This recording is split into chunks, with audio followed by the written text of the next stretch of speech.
रिकाम्या पिंजऱ्यात फक्त काव्य उरली होती. अचानक दार कडाडत उघडलं आणि उजेडाच्या पार्श्वभूमीवर एक माणूस तिच्यासमोर उभा राहिला. खरंच वाईट झालं. रुद्रने तुला सोडून त्या बाईला निवडलं, तो म्हणाला. काव्या हसली. मी आता तुला उपयोगाची नाही. मारायचं असेल तर पटकन मार. झटकन मृत्यू हीच माझी एकमेव इच्छा आहे. तू खास स्त्री आहेस. फक्त मला बायकांमध्ये रस नाही. रुद्रला काहीच समज नाही. माझा स्वाद जास्त चांगला आहे, तो म्हणाला. काव्याचे ओठ वाकले. मग जा, तुला हवा तो पुरुष शोध. पण आता तुझं काय करायचं? तो तिच्याकडे हळूहळू चालत आला. तेवढ्यात कुणीतरी धावत आत आलं.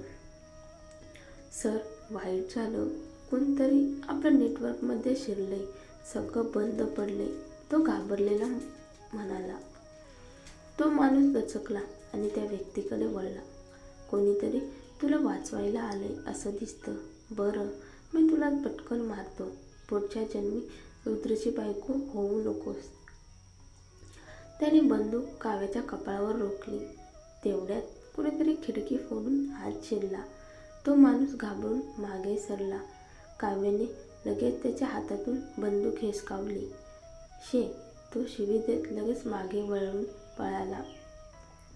त्याच्याकडे फक्त एकच विचार होता, कोणालाही आपलं खरं रूप दिसू नये. काव्या खिडकीतून चैतन्याचा आवाज आला. तिचा जीव भांड्यात पडला. तू मला कसं शोधलंस? ती विचारली. ते सोड, इकडे एक छत्रागार आहे. खूप लोक आहेत. पटकन निघायला हवं, चैतन्य म्हणाला. काव्या दचकली. पण ती काही बोलण्याआधीच चैतन्याने तिला खिडकीतून ओढून बाहेर काढलं. मागून गोळीबाराचे आणि भांडणाचे आवाज येऊ लागले. आत काहीतरी पेटल्यासारखं दिसत होतं. चैतन्य, तू किती लोकांना घेऊन आलास? कोणी नाही. मी केव्हा कोणाला घेऊन जातो, तो म्हणाला. काव्या विचारात पडली. खरंच तो नेहमी एकटा लढणारा होता. पण मागे नक्की कोणीतरी झुंज देत होतं. गोळ्यांचा आवाज जवळ येत होता. पोलीस आले होते का? काहीही असो, त्या गोंधळात त्यांच्या पलायनावर कुणाचं लक्ष गेलं नाही. ते पटकन तिथून निघाले. आतल्या बाजूला तो मुखवटाधारी माणूस बाहेरच्या लढाईने चकित झाला. रुद्र, तू प्रत्यक्ष आलास? रुद्रने कपाळावर आड्या घालून विचारलं. काव्या कुठे आहे? मला वाटलं तुला तिची पर्वा नाही, पण तू तर स्वतः आलास. मेलास का आता? काव्या कुठे आहे? रुद्रने पुन्हा विचारलं. तो माणूस खदखदून हसला. तुझी अशी अवस्था पाहून मला खरंच उत्सुकता वाटते. शेवटी तू कोणावर जास्त प्रेम करतोस ते विचारण्यासाठी नरकाच्या राजाकडे जा. रुद्रने बंदूक चालवली. क्षणात आजूबाजूला गोंधळ उडाला. थोड्याच वेळात बाहेर पोलिसांचा सायरन्स वाजू लागला. तो माणूस शिवी देत तिथून पळून गेला. सर, तो माणूस निसटला, कुणीतरी रुद्रला सांगितलं. रुद्र थोडा थांबला. मग समोरच्या फॅक्टरीकडे बघून म्हणाला. त्याला सोडा, आधी काव्याला शोधू. तो पटकन आत गेला. दार उघडलं. दुर्गंधीने त्याला झटका बसला. पण पिंजरा रिकामा होता. काव्या कुठे गेली? त्याने चौकशी केली आणि अचानक एक खिडकी फुटलेली दिसली. त्याच्या डोळ्यात चमक आली. काव्या आधीच पळून गेली होती. तो सुटकेचा निश्वास टाकणार इतक्यात अचानक तो मागे कोसळला. सर, सर, तुम्हाला काय झालं? लोक घाबरलेले त्याच्याकडे धावले. दुसऱ्या बाजूला काव्या चैतन्याच्या कारमध्ये बसली. तेव्हा तिला अखेर सुरक्षित वाटलं. तिने खोल श्वास घेतला. केस मागे सारले आणि सीटवर कोसळली. काव्या, तुला काही लागलंय का? हॉस्पिटलला जायचं का? चैतन्याने विचारले. नाही, फक्त थोडेफार ओरखलं आहे, ती म्हणाली. पण तुला कोणी हल्ला केला? काव्या थोडी गप्प बसली. तिला फक्त धूसर आठवत होतं. त्याने आपलं रूप लपवलं होतं. तिने थोडक्यात चैतन्याला सगळी घटना सांगितली. चैतन्याने स्टिअरिंगवर मूठ आपटली. तो हरामखोर रुद्र स्वतःच्या बायकोची काळजी नाही, पण दुसरी बाई वाचवायला माणसं लावतो.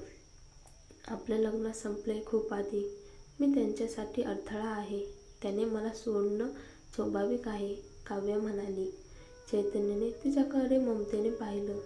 बेबी, तू ठीक आहेस ना? ठीक आहे म्हणणं खोटं ठरेल, पण निदान तू आहेस माझ्यासोबत. काव्या हलकसं हसली. बरं आहे, आपण भाऊसारखे आहोत. बेबी, रडू नकोस, आपण एकमेकांना आधार देऊ, चैतन्य म्हणाला. चल निघ, फालतू बोलतोयस, मी पूर्ण शुद्धीत आहे. काव्या तडकली.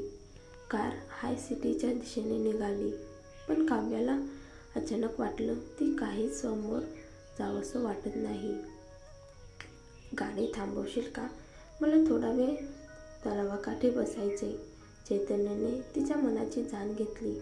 नक्की, मी तुझ्यासोबत येतो, तो म्हणाला. सूर्यास्त होत होता. काव्या तलावाच्या काठी बसून हलकसं हसली आणि खूप वेळ तिथेच राहिली. दरम्यान हॉस्पिटलमध्ये नुकतीच वॉर्डमध्ये नेलेली साक्षी डॉक्टरला विचारत होती. मी ठीक आहे ना? डॉक्टर म्हणाले. तुम्ही ठीक आहात. वेळेत आलात म्हणून बरे झाला. जर थोडं उशीर झालं असतं तर जखम बरी झाली असती. शिवाय अधीरपणे चुळबुळ करत म्हणाला. साक्षी, तू ठीक आहेस? आता मी निघतो. अरे, पण रुद्र कुठं आहे? मला त्याला भेटायचे. साक्षीने हाक मारली. साक्षी, मी तुला इतक्या वर्षापासून ओळखतो. माझ्यावर विश्वास ठेव. रुद्र आत्ताच येतो. पण तो वाक्य पूर्ण करणार इतक्यात मागून ॲम्ब्युलन्सचा आवाज आला. काय झालं? कुणाला गोळी लागली? पटकन आत न्या. गोळी? शिवायचा चेहरा फिकट झाला. तो काही न बोलता धावत बाहेर गेला. साक्षीचं मन काळजीने भरून आलं. काय झालं? अगदी ठीक असलेला रुद्र अचानक गोळी लागून कसा काय आला? सायंकाळी काव्या घरी आली. तिने गरम पाण्याने आंघोळ केली आणि शांत झाली. लिव्हिंग रूममध्ये येऊन तिने चैतन्य आणि दिव्याकडे बघत म्हटलं, ठीक आहे, मी आता बरी आहे. छान. टीव्ही लावू का? दिव्याने विचारलं. नको, चैतन्य नाक मुरडत म्हणाला. रुद्र फक्त आपल्या बाईला वाचवायला गेला. आता ते आपलं प्रेम दाखवायला सुरू करतील. मलाही बघायचं नाही, काव्या म्हणाली. पण मला एक महत्त्वाचा प्रश्न आहे. चैतन्य, तुला खात्री आहे का की तुझा भाऊ खरंच पुरुषांमध्ये रस ठेवतो? अचानक हा प्रश्न का? चैतन्याने विचारलं. तू फक्त उत्तर दे, काव्या हट्टाने म्हणाली. हो, मला खात्री आहे. विचार कर, त्याचे कधी कुठले स्कॅन्डल झाले नाहीत, मुलं नाहीत आणि लहानपणापासून कुठल्याही नात्यात तो नव्हता. आमच्या कुटुंबाची ही एकमेव चिंता आहे. काव्य थोडी थांबली.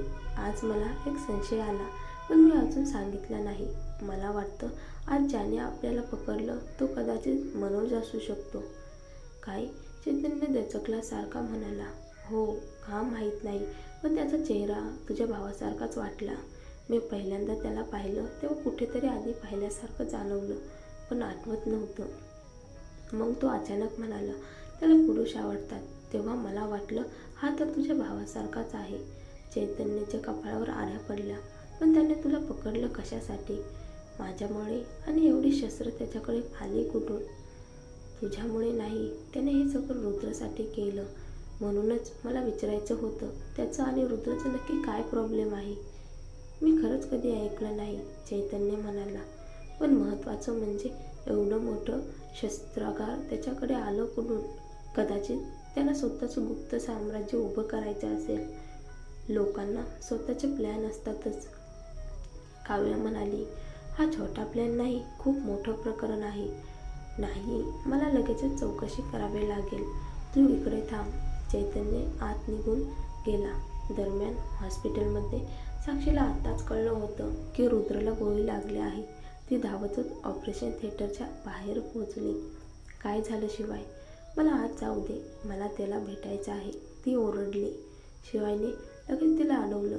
अगं देवा, तू आत गेलीस तर डॉक्टरांचं काम बिघडेल, कृपया समजून घे. साक्षी डोळे पुसत रडत राहिली.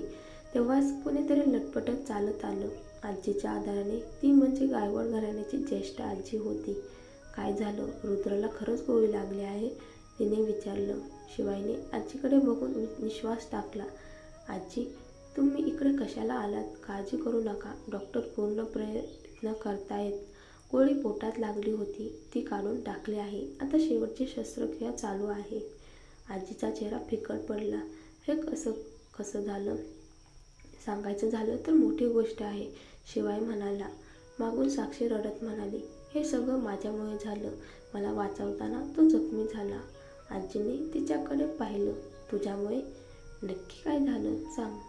साक्षी हुंदके देत म्हणाली, कुणीतरी मला पळवलं आणि रुद्रला धमकावलं. मला वाचवताना तो जखमी झाला. आजी क्षणभर थक्क झाल्या. मग सर्व कळलं. शिवाय मनात म्हणत होता, तो तिला वाचवायला नाही गेला आणि तरीही ती स्वतःला खूप महत्त्वाची समजते. पण आजींनी साक्षीचा हात धरला. अगं बाई, स्वतःला दोष देऊ नकोस. रुद्राचे शत्रू खूप आहेत, त्यात तू ओढली गेलीस. आजी म्हणाली, हो बरोबर आहे. खरं तर तुमचं नातं खूप घट्ट आहे. कदाचित या घटनेनंतर तुमचं प्रेम अजून वाढेल. रुद्र बरा झाल्यावर कदाचित लग्नही करेल. आजींना नेहमी चिंता होती की रुद्रने लग्नच केलं नाही. काव्या गेल्यानंतर त्याने कुणाशी संबंधही ठेवला नाही. त्यामुळे आता त्याच्या साक्षीकडे कल पाहून त्या थोड्या निर्धास्त झाल्या. साक्षी लाजून म्हणाली, आजी, काकू, माझं घराणं संपलंय. मी रुद्रसाठी योग्य आहे का? हे काय बोलतेस? आम्ही तुला लहानपणापासून ओळखतो. तुझं चारित्र्य चांगलं आहे आणि सगळ्यात महत्त्वाचं म्हणजे तू आणि रुद्र इतकी वर्षे एकत्र आहात. एवढं सगळं सोसलंयस, यालाच तर नशीब म्हणतात. आजीने तिला धीर दिला. काकूनेही होकार दिला. तिला माहीत होतं की आजी रुद्रचं लग्न लावून देण्यासाठी किती उतावीळ होत्या. तेव्हाच डॉक्टर बाहेर आले. ऑपरेशन पूर्ण झालं आहे आणि खूप यशस्वी झालं. पेशंट लवकर शुद्धीवर येईल. नीट काळजी घ्या. आजीने सुटकेचा श्वास सोडला. लगेच साक्षीकडे वळून म्हणाल्या, आता तूच त्याची काळजी घे. हे सगळं माझ्यामुळे झाले. मी नक्की त्याची काळजी घेईन, साक्षी म्हणाली. शिवायने तिला आत जाताना पाहिलं आणि मनात त्रासला. त्या रात्री साक्षी रुद्रच्या पलंगाजवळ बसली होती. ऑपरेशननंतर तो गाढ झोपला होता. ती त्याच्याकडे बघत राहिली. यावेळी त्याने मला वाचवलं, काव्याला नाही. मला खरंच खूप स्पर्शून गेलं. पहाटेच्या सुमारास रुद्र डोळे उघडले. त्याला कुणीतरी जवळ असल्याचं जाणवलं. तो खरखरत्या आवाजात म्हणाला, काव्या. रुद्र, तू जागा झाला? साक्षीने पटकन डोकं वर केलं. रुद्रला उमगलं, ही काव्या नाही. हो, तो उशिरा आला होता. काव्या आधीच पळून गेली होती. पण ती सुरक्षित असेल का? बाहेर इतके लोक हिंडत होते. रुद्र, तुला काही हवंय का? साक्षीने पुन्हा विचारलं.